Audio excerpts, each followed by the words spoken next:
గజం భూమి కేవలం 5,500 రూపాయలతో 135 గజాల భూమి కేవలం 7 లక్షలు మాత్రమే. నమస్తే రాంప్రసాద్ గారు. నమస్తే అండి.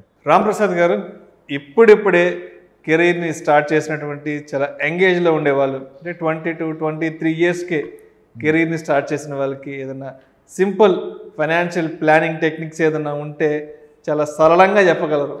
తప్పకుండా సార్. జస్ట్ కెరియర్ బిగిన్ చేస్తే బిగినర్స్ మిస్టేక్ చేయకూడదు. బిగినర్సే మిస్టేక్ చేయకూడదా? బిగినర్ మిస్టేక్స్ ఉంటాయి కొన్ని. ఆ సినిమాలు అంటారు కదా hero, all these beginners mistake అని. అలా కొన్ని కామన్ మిస్టేక్ చేస్తారు, అవి చేయకూడదు. బిగినర్స్ మిస్టేక్ ఏంటంటే క్విక్ మనీ అనేది నమ్మకూడదు. There is nothing called quick money. First అది తెలవాలి. అది తెలవకి అందరూ స్ట్రక్ అయిపోతుంది. There is nothing called immediate quick money. పెడితే డబుల్ ట్రిపుల్, ఇది పెడితే వస్తుంది అనేది బాగా టెండెన్సీ పెరిగిపోయింది. బిగినర్స్ టెండెన్సీ అది. ఇప్పుడే కదా ఫస్ట్ ఇన్కమ్ వచ్చింది, ఆ ఇన్కమ్ని ఎలా డబుల్ చేయాలి, ట్రిపుల్ చేయాలంటే ప్రాబ్లం వస్తుంది.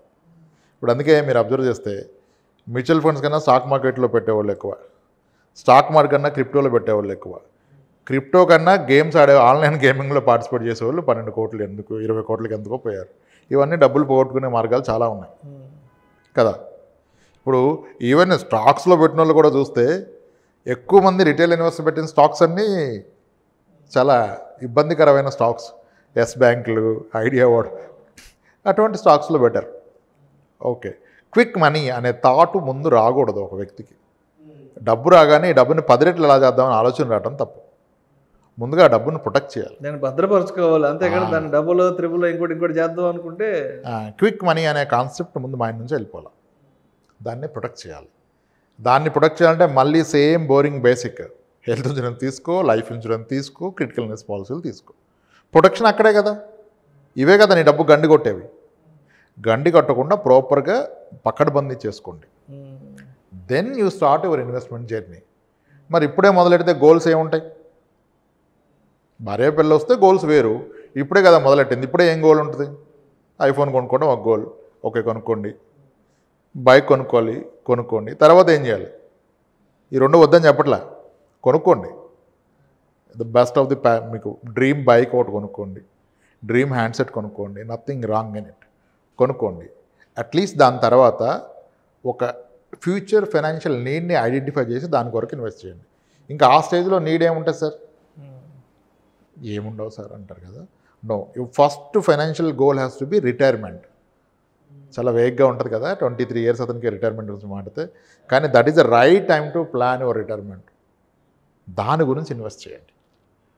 పర్ఫెక్ట్గా టేక్ ఆఫ్ అయినప్పుడు చేసి దాన్ని డిస్టర్బ్ చేయకుండా మిగిలినవన్నీ చేయాలి. నెక్స్ట్ భార్య పిల్లలు వచ్చాక అన్నీ స్టార్ట్ అయిపోద్ది ఇంకా.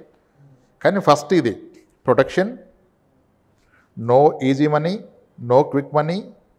Then one biggest goal in life is retirement.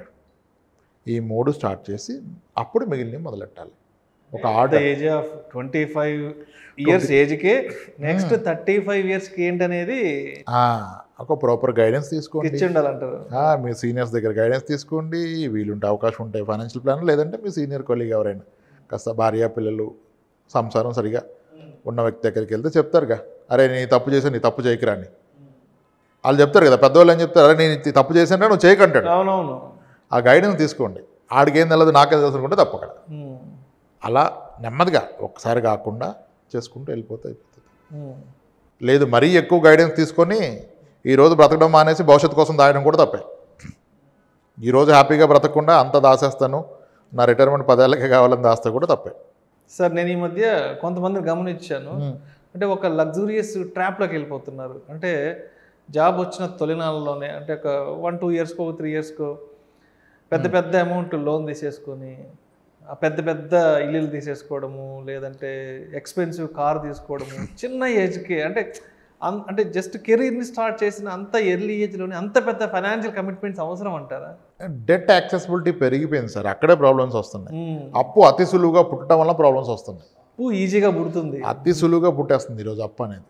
అక్కడ ఛాలెంజెస్లోకి వస్తున్నారు. ఆడికి వస్తున్న 60,000ని ఎంజాయ్ చేయాలంటే ఆడికి మిగలాలా? ఆడు మిగలకుండా దాంట్లోనే 30,000 ఈఎంఐ పెట్టేసుకొని ఇంకా అదర్ కమిట్మెంట్ పెట్టుకుంటే అందుకే ఎర్లీ ఏజ్లో వచ్చేస్తాయి డయాబెటీస్లు, బీపీలు. బోర్డర్ డయాబెటీస్లు, బీపీలు ఎందుకు వస్తాయి? ప్రశాంతత లేకపోతే వస్తాయి అన్నీ. 40-50 వేలు జీతం రాగానే లోన్ పెట్టేస్తున్నారు. 20,000 30,000 ఇస్తున్నాడు బ్యాంక్. దాంట్లో మళ్ళీ సగాటికి సగలైతే 3/4 ఈఎంఐ కట్టేసుకుంటున్నారు. 5వ తేదీ 10వ తేదీ రాగానే చేతిలో 10 రూపాయలు లేవన్నా అంటున్నారు. అంటే చెప్పుకోవడానికేమో పెద్ద జీతము పెద్ద పొజిషను, 10వ తేదీ వచ్చేటప్పటికేమో మొత్తం అవుట్ స్టాండింగ్ ఈ మొత్తం క్రెడిట్ కార్డు బిల్లులు ఈఎంఐలు. నిజంగా అంటే ఇప్పుడైనా ఫ్రెండ్స్ సరదాగా అరే ఒక 5,000 10,000 అడ్జస్ట్ ఏదైనా ఒక 5,000 10,000 అడ్జస్ట్ చేయాలంటే లేదురా మామ మొత్తం ఈఎంఐ కట్టిపడేసాను, మొత్తం నాకు లోన్ కట్టిపడేసాను, 10వ తారీఖు వచ్చేటప్పటికి నాకు అసలు 10 పైసలు కూడా మిగలట్లేదురా అంటారు. అంటే ఈ 10వ తారీఖుకి జీవితం క్వశ్చన్ మార్క్ అయిపోతే ఎట్లా సార్? అదే ఆ ఏజ్లో అర్థం కాదులేండి సార్, అన్నీ మనం చెప్పడం కూడా కరెక్ట్ కాదు. కొన్నాళ్ళు వదిలేయాలి కానీ మేజర్ ప్రాబ్లమ్స్లోకి వెళ్తే ప్రాబ్లం. బట్ ఒక discipline is production first, no quick money అనేది చాలా ఇంపార్టెంట్. ఎన్నిసార్లు చెప్పినా అందరూ ఆ ట్రాప్లో పడుతున్నారు. ఇప్పుడు మోస్ట్లీ గేమింగ్ యాప్స్ ఇవన్నీ వచ్చేసినాయి కదా సార్, కోట్ల మంది వాడేస్తున్నారు, పోగొట్టేస్తున్నారు.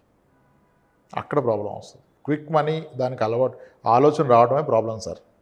అక్కడ స్టార్ట్ అయింది అసలు అన్నిటికీ ప్రాబ్లం. ముందు అదొక్కటే చెప్పదలుచుకోండి. క్విక్ మనీ ఆలోచన తీసేస్తే లైఫ్ సెట్ అయిపోద్ది. ఆ క్విక్ మనీ కోసమే డేటా యాక్సెస్ అంతా వాడతారు అప్పుల అవకాశం దగ్గర. క్విక్ అయిపోద్ది కదా, అప్పు తీసేసి డబుల్ అయిపోద్ది ట్రిపుల్ అయిపోద్ది అంటే. ఇంకా మాట్లాడితే వీడియో చూడగానే కూడా డబ్బులు వచ్చేసేయాలి. రాంప్రసాద్ వీడియో చూడగానే డబ్బులు రాకపోతే రాంప్రసాద్ తప్పు చేస్తున్నాడు. అలా ఏది రాదు సార్, అస్సలు రాదు. ముందు అది తెలవాలి. దేనికైనా కొంత టైం ఇవ్వాలి. ఖచ్చితంగా ఇవ్వాల్సిందే. ఒక 5 ఏళ్ళలో 10 ఏళ్ళలో దేనికైనా ఒక టైం ఇవ్వాలి. విత్తనం నాటిన 24 అవర్స్లో అది చెట్టు మొలవదు, పొలాలు చేతికి రావు. దాన్ని ఒక 5 ఏళ్ళు 10 ఏళ్ళు వదిలేస్తే వస్తాయి. అంతేగాని జాబ్ వచ్చిన వెంటనే దాన్ని ఏదో పెద్ద పెద్ద డబుల్ ఇన్కమ్ ఫాస్ట్ ఇన్కమ్ చేయాలనుకుంటే మాత్రం ఎక్స్పెక్టేషన్స్ రాంగ్ పెట్టుకుంటారు సార్. ఇన్వెస్ట్మెంట్స్ మీద ఎప్పుడు ఫెయిర్ అండ్ రైట్ ఎక్స్పెక్టేషన్ ఉండాలి, రాంగ్ ఎక్స్పెక్టేషన్ ఉండకూడదు. ఇప్పుడు ఏదైనా ఒక ప్రోడక్ట్ అంటే ఇంత వస్తుందంటే అంతే వస్తుంది. నేను ఇలా చేస్తే అలా చేస్తే ఎక్కువ వస్తుంటే అవదు. దోశ మాడాలంటే 2 సైడ్లు వేయాలి కదా, 10 సార్లు తిప్పితే అటు ఇటు మాడుతుంది. దానికి కొంచెం టైం ఇవ్వాలి, దానికి కొంచెం యాక్సెస్ ఇవ్వాలి దానిపైన పెనం పైన. అంతే, టైం టైం టైం. ఆ ఏజ్లో మనం అని చెప్పినా ఉండదు కాబట్టి లెట్ ద మాస్ ఎంజాయ్. ఒక దెబ్బ తగిలితే సెట్ అవుతారు, పెద్ద దెబ్బ తగిలితే ఏం చెప్పలేము, ఇంకా మనం హెల్ప్ చేయలేం. Thank you so much Ramprasad గారు. థ్యాంక్స్ అండి. కెరీర్ని ఇప్పుడిప్పుడే స్టార్ట్ చేస్తున్న వాళ్ళు సింపుల్గా ఫైనాన్షియల్ ప్లానింగ్ ఎలా చేసుకోవాలనే అంశం గురించి చాలా చక్కగా తెలియజేశారు. డెఫినెట్గా ఈ వీడియో ఉద్యోగం చేస్తున్న వాళ్ళు, ఉద్యోగం రాబోతుంది అనుకున్న వాళ్ళు, పేరెంట్స్ తప్పకుండా చూసి పిల్లల్ని సరైన విధంగా గైడ్ చేయాలని మనస్ఫూర్తిగా కోరుకుంటున్నాను sir. Thank you sir. Right sir, thanks అండి.